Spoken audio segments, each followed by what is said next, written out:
कभी कभी हमें हमारी गलती का एहसास बहुत देर से होता है।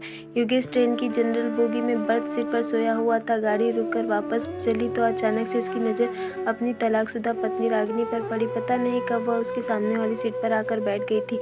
6 साल बाद वह उसे देख रहा था। वह बहुत कमज़ोर हो गई थी। उसने पुरानी सस्ती साड़ी पहन रखी थी, ना माथे पे बिंदी, ना गले मंगलसूत्र। तो क्या अभी तक उसने दूसरा विवाह नहीं किया होगा?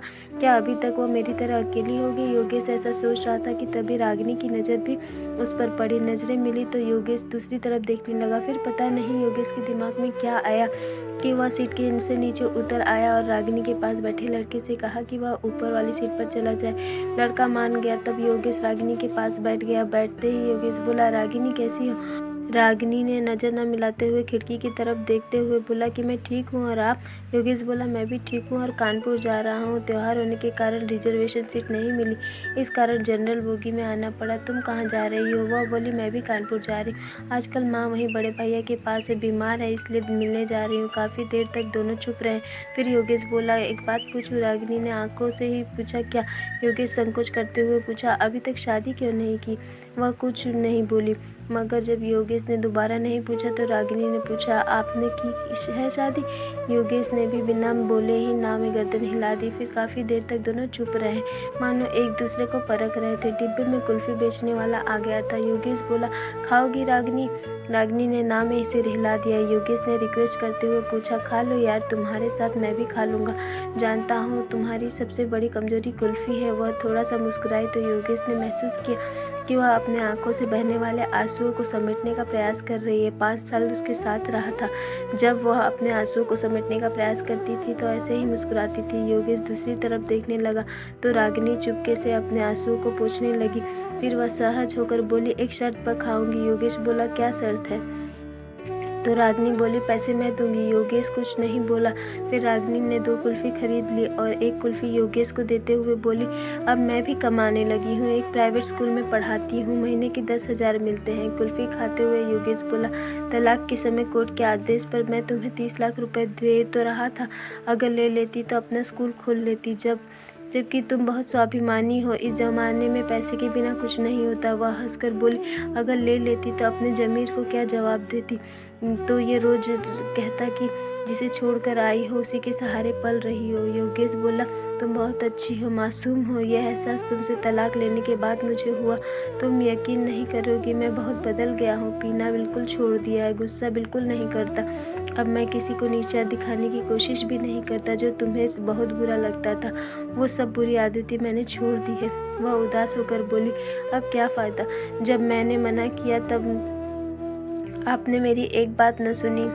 आपके कारण मैं हमेशा टेंशन में रहती थी। इसी कारण मुझे 2 बार गर्भपात भी हुआ, वरना आज मेरे 2 बच्चे होते। एक बच्चा 8 साल का होता और दूसरा 6 साल का होता। कहकर वो रो पड़ी। बच्चों की बात पता चली तो योगेश के भी आंखों में आंसू आ गया, लेकिन वह पुरुष था। उसने आंसुओं को पलकों तक पहुंचने से पहले ही पी गया और बोला, कभी कभी लगता है मैं बहुत बुरा आदमी हूँ। मैंने कभी रिश्तों की कदर नहीं की, उसी की सज़ा झेल रहा हूँ। आज बिल्कुल अकेला हो गया हूँ। अब माँ भी नहीं रही है।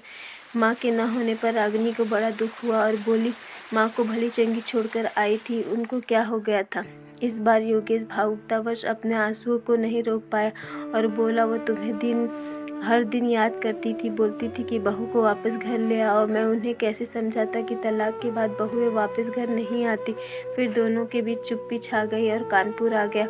स्टेशन आने वाला था। योगेश बोला, वापस कब जाओगी? रागिनी बोली, आज रात यहीं रुकूंगी, कल की सुबह की ट्रेन से वापस जाऊंगी। फिर वहीं खड़ी हो गई।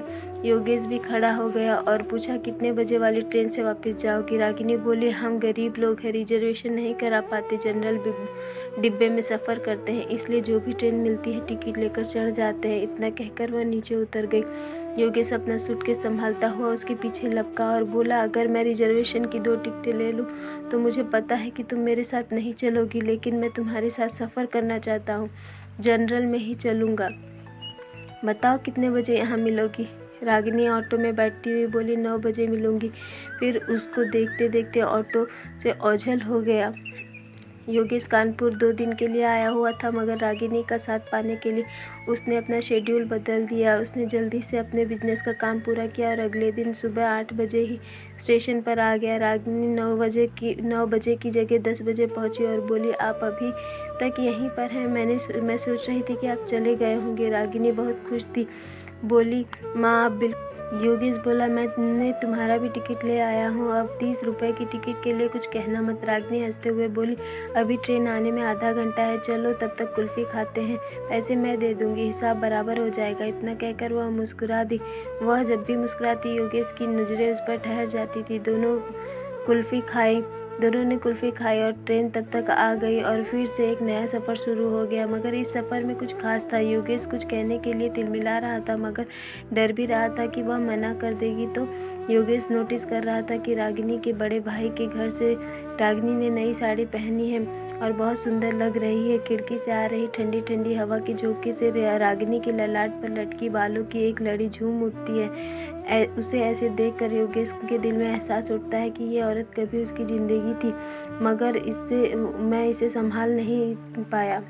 योगेश की मन स्थिति से अनजान रागिनी बोली, क्या हुआ, आप गुमसुम हो गए हो? दोस्त बनकर ही सही कुछ बात तो कर लो। योगेश बोला, मुझे दोस्ती नहीं चाहिए। रागिनी को झटका सा लगा, बोली, फिर क्यों मेरे साथ सफ़र करने के लिए उतावले थे आप? योगेश बोला, मुझे तू चाहिए, हमेशा के लिए, जन्मों जन्म के लिए, मेरे साथ हंसने के लिए, मेरे साथ रोने के लिए।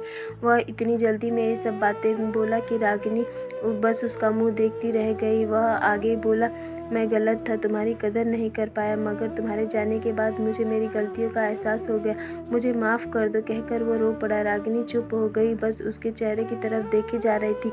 योगेश उसके दोनों हाथ पकड़कर बोला, मुझे माफ़ कर दे यार, प्लीज़ लौट आ। रागिनी ने माथे से साड़ी थोड़ी पीछे सरकाई और बोली, इधर देखिए ज़रा। योगेश ने देखा, रागिनी ने मांग भर रखी थी। वह बोली, मैं जानती थी कि आप यही सब करेंगे, मैं कल ही सोच लिया था कि अब अकेले चलने का दिन खत्म हो गया है, मेरा हमसफ़र लौट आया है, अब आगे का सफ़र उसी के साथ तय करना है, थक गई हूँ अकेले चलते चलते। कहते हुए वह अजीब सी मुद्रा में मुस्कुराने लगी। योगेश बोला, मैं जानता हूँ तेरा दिल रोने का हो रहा है, तब तू ऐसे ही मुस्कुराती है, मत रो किन आंसुओं को, इन्हें बह जाने दो, दिल हल्का हो जाएगा। इतना सुनते ही रागिनी का संयम जवाब दे गया। वह जोर जोर से रोने लगी। पूरे डब्बे के लोग उन्हें देख रहे थे, मगर रागिनी ने लोगों की परवाह नहीं की। वह योगेश के कंधे पर सर रखकर रोती रही। कुछ देर बाद रागिनी का गांव आ गया। गाड़ी कुछ पल के लिए रुकी, फिर चल पड़ी। रागिनी को अब वहां नहीं उतरना था। जिंदगी में एक नया सफ़र शुरू हो गया था। अब उसकी अंतिम मंजिल मायका नहीं, पिया का घर था, जो वर्षों से उसके लौटने का इंतजार कर रहा था।